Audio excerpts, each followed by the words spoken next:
Blanche, what are you doing lining shelves on a Friday night? I'm working off all my excess sexual energy. Why don't we just hook you up to the toaster and make Pop-Tarts? The audience is laughing. The cameras have stopped. And in the silence between takes, Bea Arthur walks to the far corner of stage 12, puts her script down, and does not speak to Betty White. Not because she forgot, not because she's busy, but because if she opens her mouth right now, she will say something she has been holding back for 3 years. This is 1988. The Golden Girls is the most beloved sitcom in America. Millions of people watch these 4 women every Saturday night and believe they see friendship. What they don't see is this: the space between takes, the tightness in Bea's jaw, the way Betty keeps talking, brightly, relentlessly, as if silence is dangerous. The way Rue McClanahan watches both of them and says nothing. The way Estelle Getty sits alone in her dressing room, running lines for a mother she's too young to play. This is not a story about a cast that had one bad day. This is a story about 4 women trapped in a hit, and the trap was decorated to look like paradise. Here's what America believed: that the Golden Girls was proof women over 50 could be funny, sharp, sexy, and loyal. That these 4 actresses loved each other the way their characters did. That the chemistry was real. And it was real, in a way. But chemistry is not the same thing as friendship, and friendship is not the same thing as survival. What the audience never understood was that these women were not playing parts. They were managing each other, every week, for 7 years. And some of them were very, very tired. Start with what each woman brought to the table, because that's where the fault lines began. Bea Arthur arrived at the Golden Girls as a legend. She had won a Tony Award on Broadway.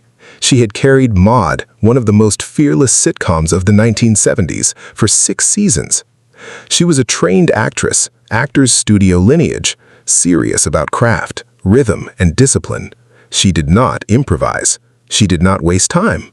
She came to set with her lines memorized, hit her marks, nailed the take, and left. To Bea, acting was work. Good work, professional work. Work you respected by doing it correctly. She expected the same from everyone around her. Betty White came from a different universe. She had been famous since the 1950s. The Mary Tyler Moore Show had made her a household name all over again in the 70s. She was warm, chatty, endlessly positive, the kind of person who treated every day on set like a garden party. She talked to the crew. She told stories. She laughed at her own jokes. She brought her dog. She saw television as joy, not labor, and she was very, very good at what she did, in a way that looked effortless. That effortlessness made some people adore her. It made Bea Arthur want to scream. Rue McClanahan had Bea's co-star on Maude. They had history.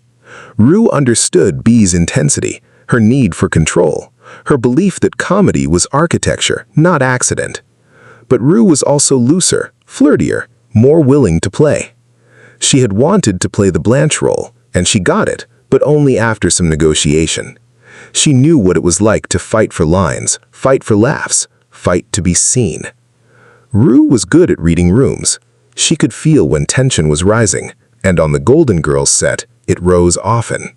Estelle Getty was the oldest in real life by age, but played the mother of a woman a year younger than her. She had come from theater, like Bea. She was sharp, foul-mouthed, and brilliant with timing. But she was also anxious. She struggled with stage fright. She had to fight her own mind every week just to remember her lines. The role of Sophia Petrillo made her famous at 62, but it also made her afraid. Afraid she'd forget. Afraid she'd slow everyone down. Afraid she wasn't good enough to be in the room. So she worked harder than anyone, and she kept most of her fear to herself. 4 women, 4 different definitions of what it meant to be professional, 4 different survival strategies, and 1 show that required them to look like best friends. Here's the part most people miss. The Golden Girls was built on a lie, and everyone involved knew it. Not a malicious lie, a commercial one. The premise sold to America was that older women could live together, love each other, support each other, and be hilarious while doing it. It was radical for 1985. It was warm. It was safe. It was exactly what audiences wanted after years of cynical, male-dominated comedy. The show worked because it felt real, but the women playing those roles were not living together. They were not supporting each other unconditionally. They were co-workers, and in Hollywood, co-workers are competitors. The problem started almost immediately, and it started with something small: Betty White's character. Bea Arthur lasted 7 seasons, and then she left. Publicly, she said she was tired, that the show had run its course, that she wanted to move on, and all of that was true. But it was also true that she had spent 7 years working next to someone who exhausted her. 7 years of forced intimacy with a woman she didn't understand and didn't particularly like. 7 years of pretending the friendships were real when the only thing that was real was the work. She was done. Not with acting, with this. The show tried to continue without her. They launched The Golden Palace, a spin-off with Betty, Rue, and Estelle running a hotel. It lasted 1 season. Without Bea's gravity, the balance was gone. The show had needed all 4 of them, even if they couldn't stand each other. After the show ended, the women went their separate ways. Bea did occasional stage work and mostly disappeared from public life. Betty became America's grandmother, a living legend, beloved in a way that only deepened with age.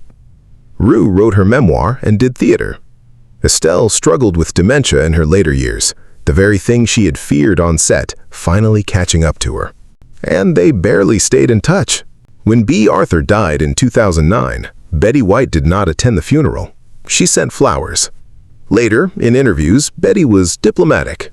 She said they were very different people, that Bea was brilliant, that the show was wonderful.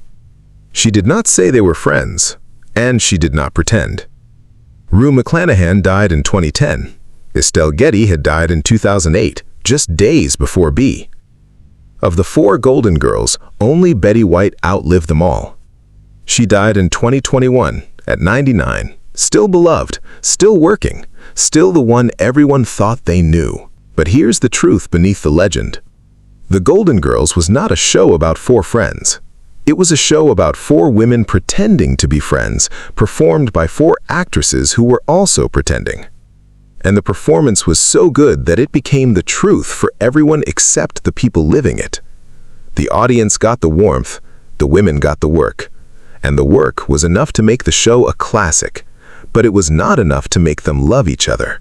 This is the price of a perfect illusion.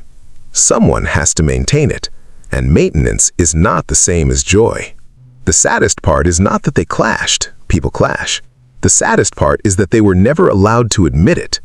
The show's success depended on the myth, and the myth depended on their silence.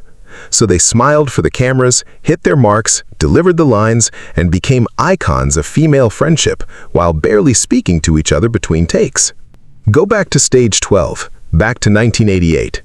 Bea Arthur is still in the corner, Betty White is still talking, the audience is still laughing, and in a few minutes they will do another take, and it will be perfect, because they are professionals, because the show matters more than their feelings.